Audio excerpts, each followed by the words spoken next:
teman-teman, apa kabarnya? Semoga semuanya masih dalam kondisi sehat dan semangat ya.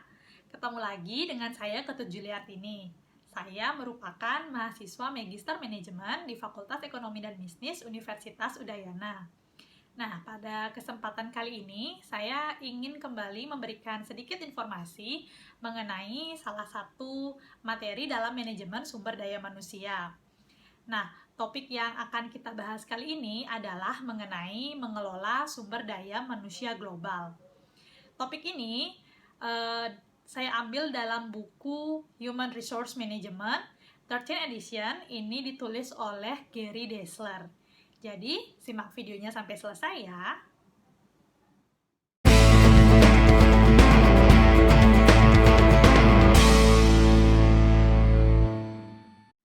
Setelah membaca buku Human Resource Management karangan Gary Dessler ini, saya mendapat banyak pemahaman baru.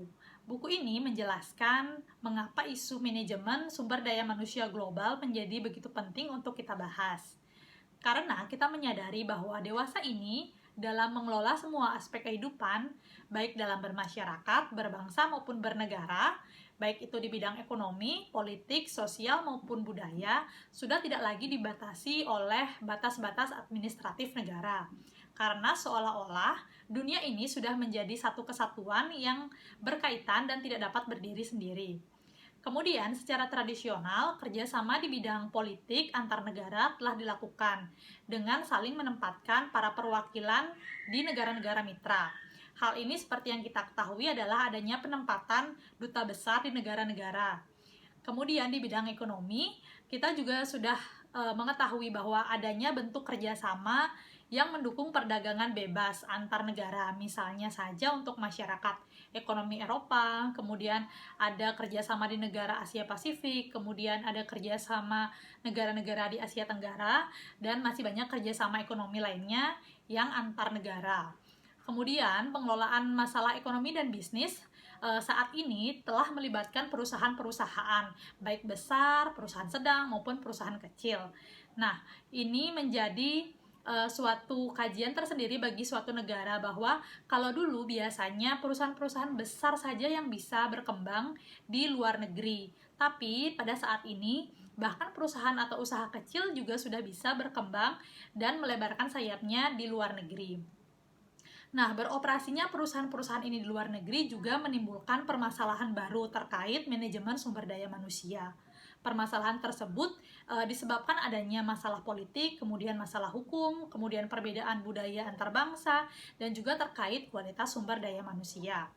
Nah, permasalahan-permasalahan tersebut apabila tidak ditangani dengan baik akan dapat menimbulkan berbagai dampak negatif yang akan menggagalkan bisnis tersebut. Misalnya saja, proteksi terhadap tenaga kerja domestik yang dapat diterapkan dengan mewajibkan perusahaan asing untuk mempekerjakan tenaga kerja dari negara di tuan rumah.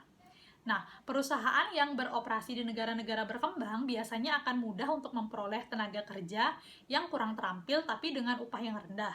Tetapi untuk hal tersebut juga mengalami kesulitan untuk perusahaan-perusahaan yang beroperasi di negara berkembang. Kesulitan tersebut dapat berupa kesulitan untuk memperoleh tenaga kerja dengan upah yang rendah, sehingga mereka harus mengeluarkan biaya tenaga kerja untuk pembayaran upah yang begitu tinggi. Nah, kemudian ada pertimbangan terkait aspek budaya yang ternyata memberikan kontribusi yang cukup tinggi terhadap permasalahan sumber daya manusia bagi perusahaan-perusahaan yang beroperasi di luar negeri. Nah, karyawan yang bukan dari negara asal perusahaan mungkin akan mengalami kesulitan dalam beradaptasi dengan nilai budaya, baik itu budaya di perusahaan maupun budaya kerja. Karyawan yang tidak bisa beradaptasi ini tidak bisa beradaptasi dengan budaya perusahaan maupun budaya kerja di sana, mungkin akan mengalami stres dan pada gilirannya juga dapat menurunkan kinerja karyawan tersebut dan menjadi penyebab karyawan tersebut keluar dari pekerjaannya. Dalam menghadapi berbagai permasalahan sumber daya manusia seperti contoh-contoh di atas, manajemen sumber daya manusia perlu untuk mengintegrasikan antara tujuan bisnis dengan program perekrutan, pelatihan, hingga pengembangan karyawan. Nah, juga mempertimbangkan adalah masalah kompensasi yang harus diterima oleh karyawan tersebut.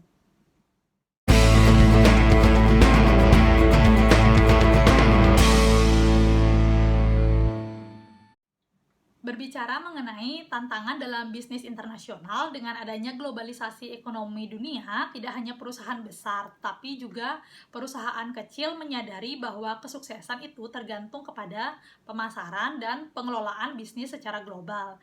Akan tetapi, ekspansi ke luar negeri juga membutuhkan penetapan sistem manajemen untuk mengontrol aktivitas bisnis di luar negeri. Nah, sistem ini meliputi kontrol manajerial, kemudian ada sistem perencanaan, dan juga tentu saja manajemen sumber daya manusia yang dapat digunakan untuk melakukan perekrutan, kemudian seleksi, hingga melakukan penilaian dan pemberian kompensasi bagi para pekerja di luar negeri. Nah, mengelola sumber daya manusia secara internasional telah menciptakan suatu tantangan. Salah satunya adalah dalam perbedaan budaya dan ekonomi, serta sistem hukum yang mempengaruhi bagaimana human resource di suatu perusahaan itu berlatih dari satu negara ke negara lain, sehingga harus ada perbandingan dari satu negara ke negara lain. Contohnya saja, bagaimana seharusnya kita menilai dan memberikan upah karyawan di suatu negara atau karyawan lokal di suatu negara. Kemudian, bagaimana seharusnya kita menghadapi serikat pekerja di kantor di luar negeri kita. Atau bagaimana kita harus mengidentifikasi dan mendapatkan karyawan dengan bakat dan keterampilan yang tepat. Ada lagi pertanyaan mengenai bagaimana kita dapat menyebarkan pengetahuan untuk operasi perusahaan di luar negeri. Masalah-masalah yang lebih besar adalah bagaimana mengatasi perbedaan politik, perbedaan budaya, hukum, ekonomi, dan juga banyak masalah lain di banyak negara. Di Cina, kita misalkan, pemerintah mendukung serikat pekerja sehingga cenderung memiliki kekuatan yang lebih. Akan tetapi di Eropa, pemecatan karyawan bisa memakan waktu hingga 1 tahun atau bahkan lebih. Nah, intinya adalah mustahil untuk mengelola sumber daya manusia secara efektif di luar negeri tanpa memahami bagaimana suatu negara memiliki perbedaan dalam hal budaya, ekonomi, dan juga dari aspek hukum. Berbicara mengenai bagaimana perbedaan sumber daya manusia mempengaruhi manajemen sumber daya manusia, kita dapat melihat contoh di perusahaan di Amerika Serikat yang umumnya memiliki kelebihan dalam hal kemudahan karena relatif terbatasnya variabel ekonomi, kemudian variabel budaya, dan juga hukum. Nah, di Amerika Serikat terdapat kerangka kerja federal yang mendasar yang membantu dalam menghasilkan kumpulan pedoman hukum yang mengatasi hal-hal seperti misalkan diskriminasi dalam pekerjaan, kemudian hubungan antar pekerja, keamanan, dan juga kesehatan kerja. Nah, contoh lain di Inggris, liburan itu minimum ditetapkan secara sah, berkisar dari tidak ada liburan sama sekali hingga penetapan liburan selama 5 minggu per tahun yang ditetapkan di Luxembourg. Berbeda lagi dengan contoh lain seperti di Italia yang tidak memiliki persyaratan formal bagi perwakilan karyawan di dewan direksi. Dan sebaliknya, hal tersebut menjadi sesuatu yang wajib untuk di negara Denmark. Intinya adalah kebutuhan untuk mengadaptasi kebijakan dan prosedur personalia terhadap perbedaan antar negara telah memperumit manajemen sumber daya manusia dalam perusahaan multinasional. Ada berbagai faktor yang akan kita bahas di sini. Faktor yang pertama adalah faktor budaya. Kita menyadari bahwa di setiap negara tentu memiliki perbedaan dalam hal budaya.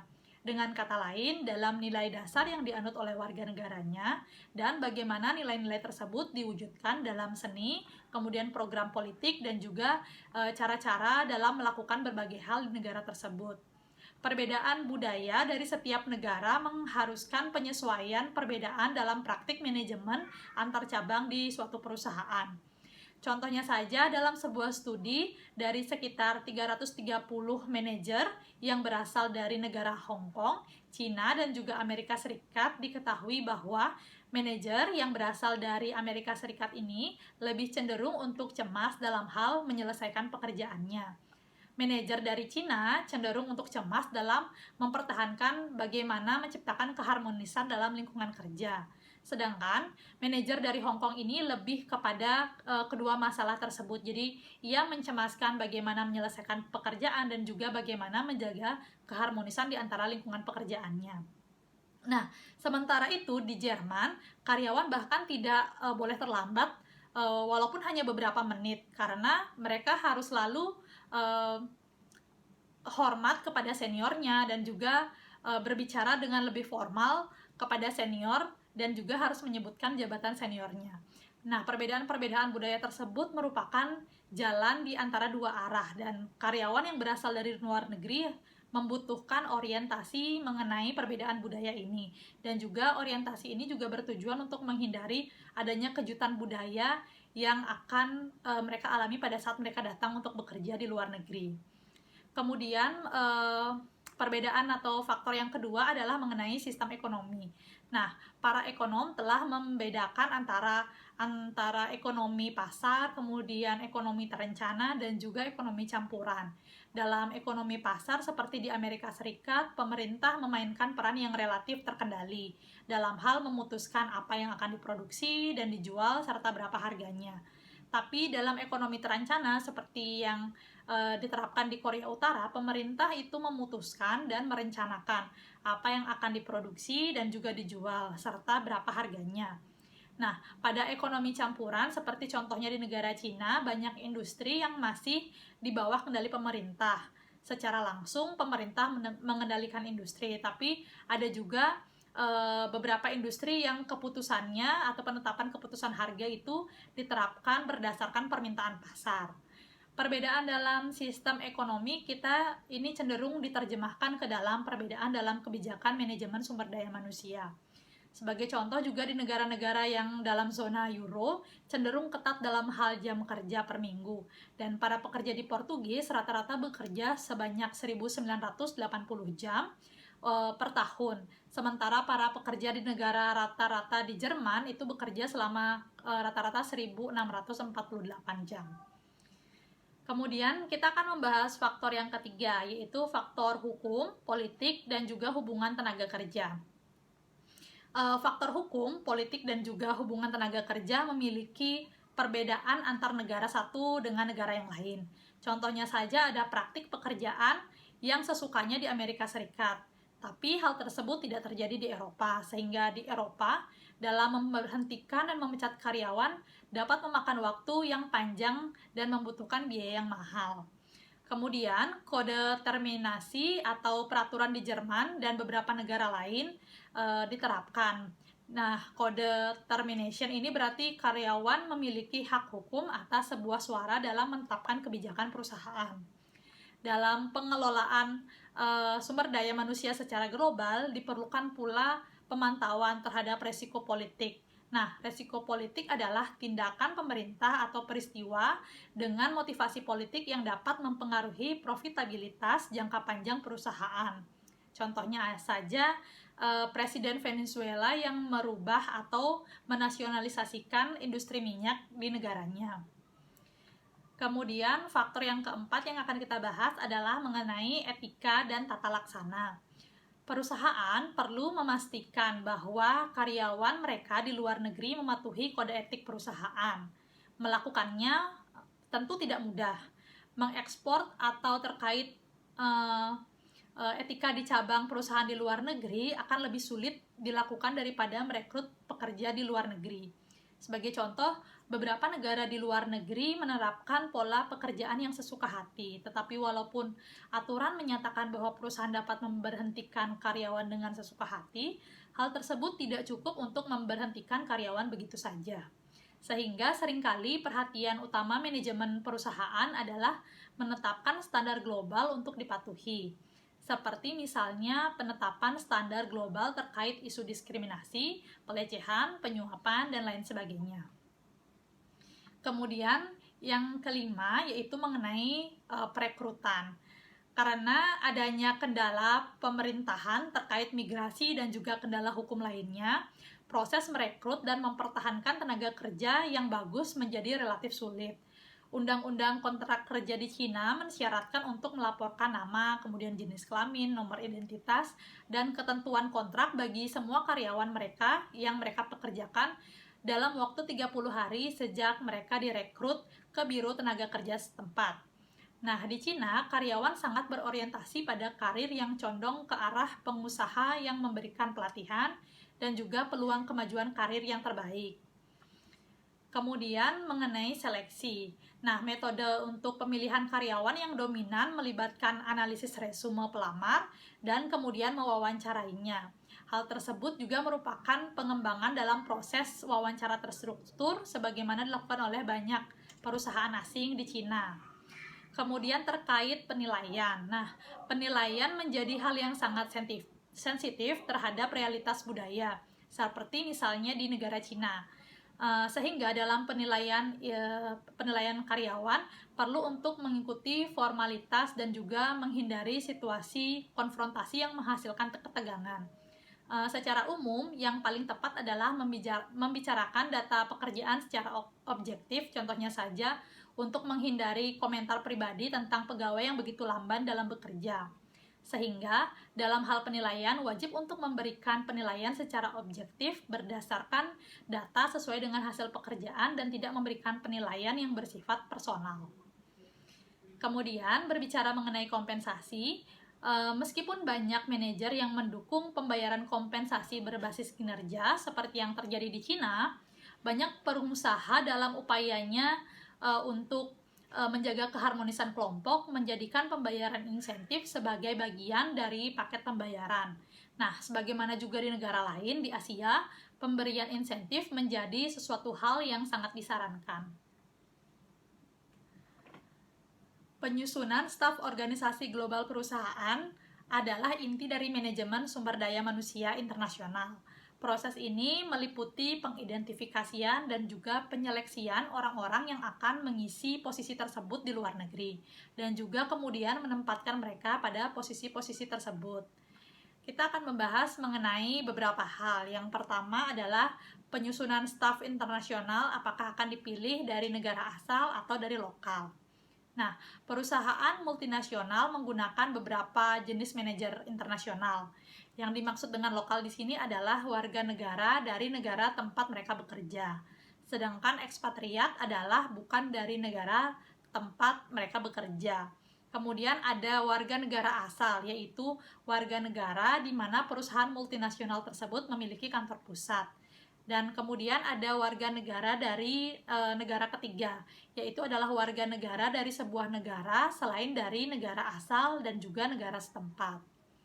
Kemudian yang kedua adalah terkait penggunaan manajer lokal. Terdapat beberapa alasan untuk menggunakan manajer lokal dalam mengisi peringkat manajemen di cabang luar negeri suatu perusahaan.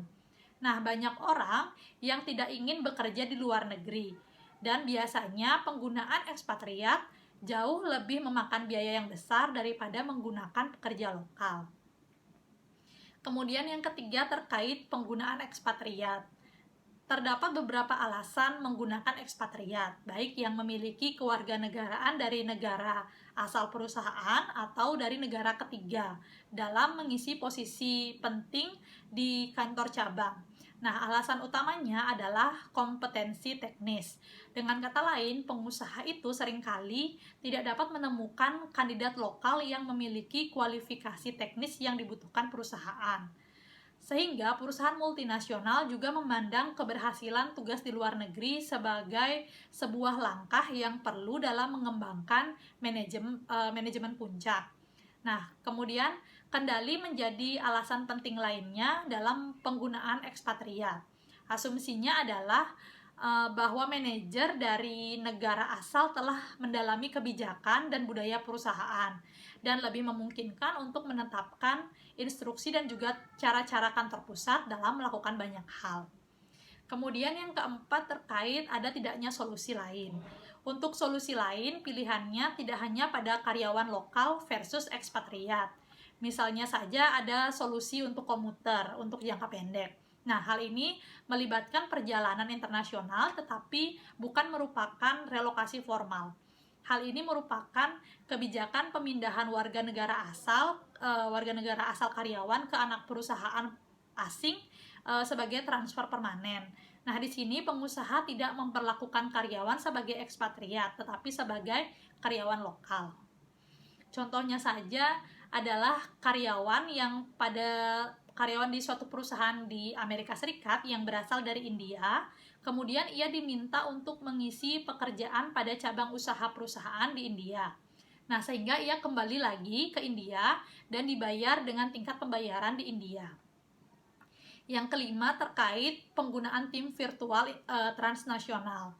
Nah, dalam mengelola sumber daya manusia global secara internasional, mungkin memerlukan layanan dari tim internasional yang terdiri dari karyawan dan yang memiliki lokasi dan juga kegiatannya menjangkau banyak negara. Seringkali tim semacam ini tidak bertatapan muka, tapi mereka menggunakan lingkungan virtual. Nah, tim virtual ini adalah kelompok rekan kerja yang tersebar secara geografis, yang berinteraksi menggunakan kombinasi teknologi informasi atau teknologi telekomunikasi dan juga informasi untuk mencapai tujuan dari organisasi. Tim ini juga membantu mengatasi permasalahan seperti potensi integrasi merger dan juga bagaimana menghasilkan peningkatan produktivitas dan juga laba. Nah, ada tantangan utama yang dihadapi oleh tim virtual terkait orang. Ini termasuk membangun kepercayaan, kemudian kohesi, dan juga identitas diri, serta mengatasi keterasingan di antara anggota tim. Karena itu, keberhasilan dari tim virtual ini tergantung kepada bagaimana tindakan dari manajemen sumber daya manusia yang terkait. Kemudian yang keenam mengenai offshoring atau subkontraktor. Nah, offshoring adalah masalah kepegawaian internasional yang sangat penting. Offshoring di sini berarti memiliki karyawan lokal di luar negeri untuk melakukan pekerjaan yang sebelumnya dilakukan oleh karyawan domestik negaranya. Nah, offshoring adalah kegiatan yang bergantung pada manajemen sumber daya manusia yang unik.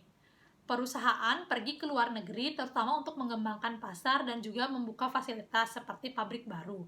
Nah, di sini eksekutif pemasaran, kemudian eksekutif penjualan dan juga produksi memainkan peran yang sangat penting. Nah, offshoring di sisi lain tergantung pada manajemen sumber daya manusia.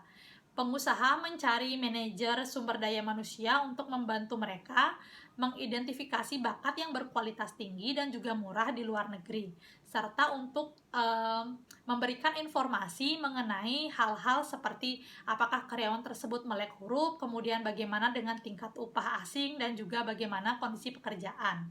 Nah, manajer sumber daya manusia juga harus melihat bahwa karyawan menerima penyaringan, kemudian pelatihan, dan juga kompensasi yang mereka butuhkan.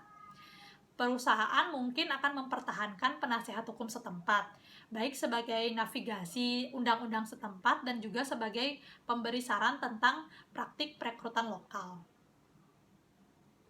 Dalam menentukan penggunaan karyawan, apakah akan memilih karyawan lokal ataukah akan memilih karyawan ekspatriat, hendaknya diharapkan berdasarkan alasan yang rasional, misalnya saja terkait biaya atau juga kompetensi. Nah, meskipun demikian, para eksekutif puncak juga memiliki peranan yang sangat penting.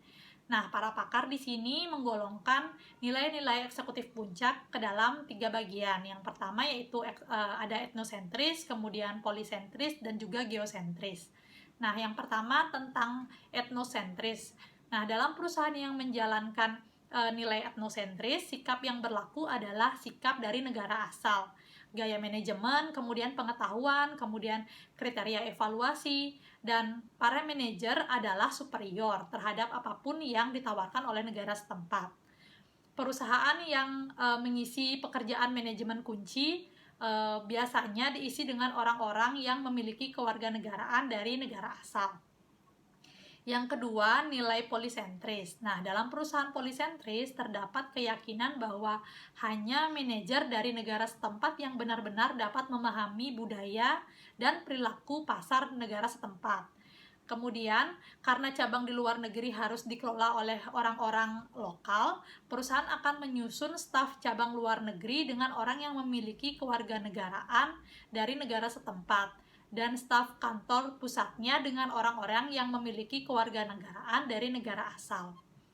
Yang ketiga adalah nilai geosentris. Nah, dalam perusahaan yang memiliki nilai geosentris, para eksekutif meyakini bahwa mereka harus memeriksa keseluruhan staf manajemen perusahaan secara global, dengan asumsi bahwa manajer terbaik dari sebuah posisi tertentu di mana saja bisa berada, baik itu di negara satu maupun di negara lain tempat perusahaan tersebut beroperasi.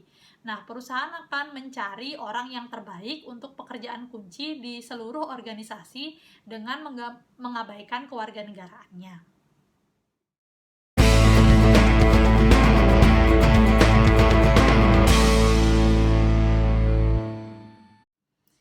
Selanjutnya, kita akan membahas mengenai apa yang bisa dilakukan oleh karyawan. Nah, jadi pengusaha dapat melakukan beberapa hal untuk meningkatkan kemungkinan penugasan di luar negeri dapat berjalan dengan lancar, yaitu misalnya dengan memberikan review realistis tentang apa yang menjadi target atau tujuan. Kemudian, berhati-hati dalam memilih ekspatriat dan pasangannya, serta mengenai peningkatan orientasi dan juga meningkatkan paket manfaat dan solusi yang jelas. Kecocokan pekerjaan seseorang juga sangat penting. Sejauh ekspatriat merasa puas dengan pekerjaannya, maka mereka lebih memungkinkan untuk beradaptasi dengan tugas asing. Kemudian, membantu pasangan mendapatkan pekerjaan di luar negeri dan memberikan lebih banyak dukungan kepada keluarga ekspatriat juga merupakan suatu hal yang penting.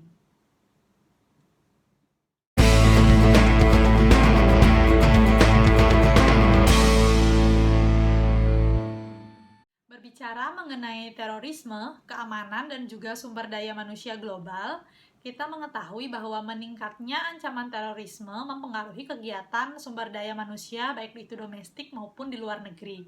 Nah, secara domestik, hukum dan prosedur federal anti teroris yang baru dapat mempengaruhi kemampuan pengusaha untuk mengimpor dan juga mengekspor tenaga kerja. Nah, dalam banyak kasus, karyawan yang memiliki prospektif tinggi harus menjalani wawancara di kedutaan besar setempat, dan hal tersebut akan memakan waktu yang cukup panjang. Para pengusaha juga mengalami resistensi dari para ekspatriat, di mana lebih banyak yang menolak untuk pengiriman ke luar negeri dan juga membawa keluarganya turut serta ke luar negeri. Dan mereka yang menolak ini akan menuntut kompensasi yang lebih besar.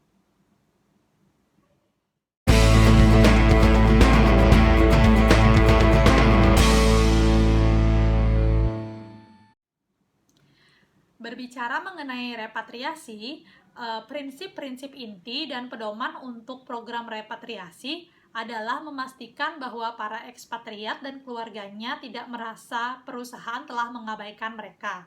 Sebagai contoh, perusahaan AT&T memiliki program repatriasi dari 3 bagian yang efektif. Nah, bagian yang pertama adalah AT&T akan mempertemukan ekspatriat dan keluarganya dengan psikolog yang relatif terlatih dalam masalah repatriasi sebelum mereka dikirim ke luar negeri. Yang kedua, AT&T akan memastikan bahwa para karyawan selalu merasa bahwa ia akan tetap berada dalam lingkaran dan dengan apa yang terjadi di kantor asal. Nah, yang ketiga, suatu hari saat ekspatriat ini dan keluarganya akan kembali, AT&T juga akan menyediakan pelayanan repatriasi formal.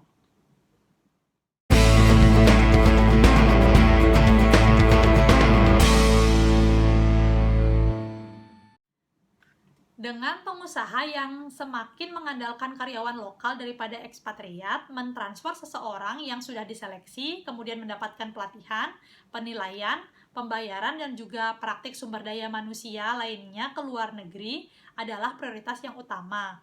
Tetapi mengingat perbedaan lintas budaya lainnya, seseorang mungkin akan bertanya, apakah realistis bagi perusahaan untuk mencoba menstandarisasi sistem manajemen sumber daya manusia terkait fasilitasnya di seluruh dunia?